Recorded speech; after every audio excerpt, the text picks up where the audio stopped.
Bonjour à tous et bienvenue dans cette nouvelle vidéo support du cours d'histoire-géographie. Avant toute chose, je tiens à vous rappeler que l'année n'est pas finie malgré les conseils de classe et que le chapitre que nous allons entamer est crucial pour la suite de votre scolarité. En effet, le programme de terminale suit le programme de première et donc commencera juste après la Première Guerre mondiale que nous allons traiter ici. Je vous invite donc à faire un dernier effort pour commencer l'année de terminale dans les meilleures conditions.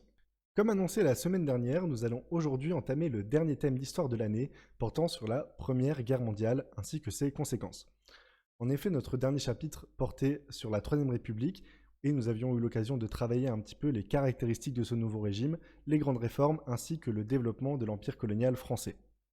Or, ce chapitre s'arrêtait en 1914 car la France, mais également le reste du monde, vont être confrontés à un événement de grande ampleur qui est la Première Guerre mondiale.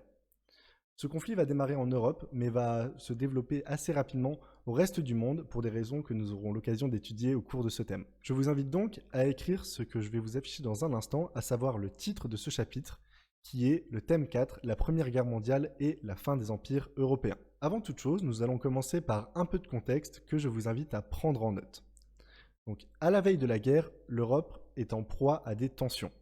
Ces tensions, elles vont être de plusieurs types, mais nous verrons ça un petit peu plus tard. Ce qu'il faut savoir, c'est que les pays d'Europe plutôt, vont commencer à mettre au point des alliances pour se protéger en cas d'éventuelle guerre. Ces alliances, il va y en avoir deux principales, à savoir tout d'abord la Triple Alliance, qui va regrouper l'Italie et les empires multinationaux. Ces empires multinationaux, on peut les définir comme étant des États sous l'autorité d'un empereur qui vont regrouper plusieurs peuples ou nationalités sur leur territoire. Ces empires multinationaux, ils sont au nombre de deux, et il s'agit de l'Autriche-Hongrie et de l'Allemagne. Ceux-ci vont être soutenus par l'Empire ottoman, qui correspond plus ou moins à l'actuelle Turquie. Ensuite, il y a une autre alliance qui se met en place, et cette alliance, elle s'appelle la Triple Entente. Cette Triple Entente, elle va regrouper trois pays, qui sont la France, le Royaume-Uni et l'Empire russe. De leur côté, ils vont être soutenus par pléthore de pays, parmi lesquels on peut citer le Japon, l'Italie à partir de 1915, car l'Italie va passer de la Triple Alliance à la Triple Entente, et les États-Unis qui vont également entrer en guerre. Or, les tensions dont je parlais précédemment qu'il va y avoir entre ces deux blocs vont être dues à plusieurs éléments. Le premier de ces éléments, ça va être les tensions territoriales qui vont exister entre les différents pays. Parmi ces tensions territoriales, on peut citer la volonté d'expansion des grands empires multinationaux qui vont tenter d'annexer d'autres pays, mais on peut également citer des tensions territoriales à l'intérieur même des blocs, comme ce qu'on peut retrouver entre l'Italie et l'Autriche-Hongrie, qui vont se disputer trois territoires durant toute la période. Ça, c'est le premier point. Le deuxième point que l'on peut citer, ça va être, du moins en France, une certaine volonté de revanche contre l'Allemagne qui a annexé la Lorraine et l'Alsace après la guerre de 1870. On a eu ça un petit peu précédemment. Ça va être les deux principales raisons en ce qui nous concerne. Mais il va également y avoir d'autres raisons, parmi lesquelles la montée du nationalisme en Europe ou les rivalités économiques et coloniales. Coloniales car la grande majorité des pays d'Europe sont à l'époque de grands empires coloniaux. Les tensions vont finir par se cristalliser le 28 juin 1914 avec l'assassinat de François Ferdinand, qui est l'archiduc d'Autriche, qui est censé être l'héritier de l'Empire. Il va être assassiné dans la ville de Sarajevo, en Serbie, par un nationaliste serbe.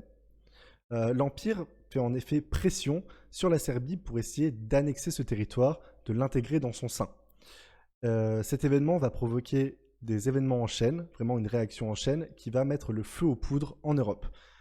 Et pour faire ça, je vous propose une petite chronologie des événements que nous allons faire en écoute active, car cela fait quelque temps que nous n'avons pas pratiqué cet exercice. Je vous invite donc à écrire ce qui suit. Introduction, le déclenchement de la Première Guerre mondiale, et vous pourrez à la suite coller ou reproduire la chronologie que vous pourrez retrouver dans votre cahier de texte Pronote. Sans plus tarder, nous allons donc pouvoir commencer cette activité en écoute active. Je vous invite à mettre pause régulièrement afin de pouvoir avoir le temps de noter librement ce que je vais dire. Donc la première date à retenir et peut-être la plus importante, ça va être le 28 juin 1914 qui correspond à l'attentat de Sarajevo où l'archiduc François Ferdinand d'Autriche va perdre la vie. À la suite de cet assassinat, l'Autriche-Hongrie va essayer d'imposer ses propres fonctionnaires dans l'enquête afin d'essayer d'écraser la Serbie. Ça va pas tout à fait se passer comme prévu parce que Exactement un mois plus tard, le 28 juillet 1914, l'Empire russe, qui est allié à la Serbie, va déclarer la guerre à l'Autriche-Hongrie. Le 1er août, l'Allemagne, qui je rappelle est alliée avec l'Autriche-Hongrie, va déclarer la guerre à la Russie, alliée de la Serbie. 2 jours plus tard, le 3 août, l'Allemagne va déclarer la guerre à la France, qui est, je rappelle, alliée de la Russie.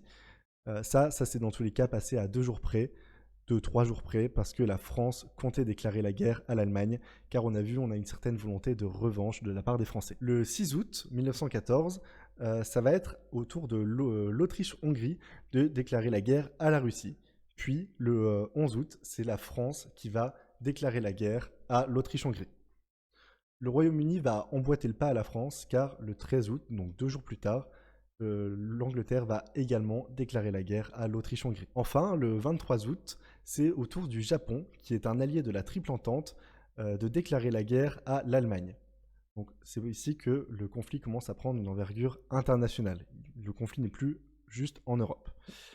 Et là, enfin, la toute dernière date va être le 3 novembre, quand la France et le Royaume-Uni, conjointement, vont déclarer la guerre à l'Empire ottoman. Je rappelle, il correspond à l'actuelle Turquie, car l'Empire ottoman est un allié de la Triple Alliance. Donc voilà un petit peu pour ce qu'il en est de cette chronologie du déclenchement de la Première Guerre mondiale. Maintenant que la guerre est lancée, nous allons un petit peu essayer de travailler dans un tout premier temps sur les caractéristiques de cette guerre que l'on va qualifier de totale, mais également de mondiale. Je vous invite ainsi à écrire ce grand 1, la Grande Guerre, une guerre totale et mondiale. Pour vous présenter cela, je vous propose une activité sous la forme de documents et de questions associées à ces documents, ainsi que des synthèses à réaliser. Cette activité, je vais vous la présenter immédiatement, la voici. Donc, comme je disais, composée de plusieurs documents, mais la chose que j'aimerais préciser, c'est que le tout premier document, donc le document 1, est une vidéo YouTube que vous n'êtes pas obligé de regarder en entier, d'une seule traite. C'est une vidéo que je vous conseille de regarder en vitesse x2, et je vous conseille également d'un petit peu zapper au fur et à mesure de la vidéo pour un peu voir l'évolution du front européen de la guerre mondiale. Cette activité sera d'une durée de 2 heures et donc sera à rendre avant mercredi à 23h59. Pour essayer de gagner un peu de temps, je vous invite à travailler en binôme ou en trinôme afin un petit peu de faciliter l'exercice. Sur ce, je vous souhaite une bonne activité et je vous dis à jeudi.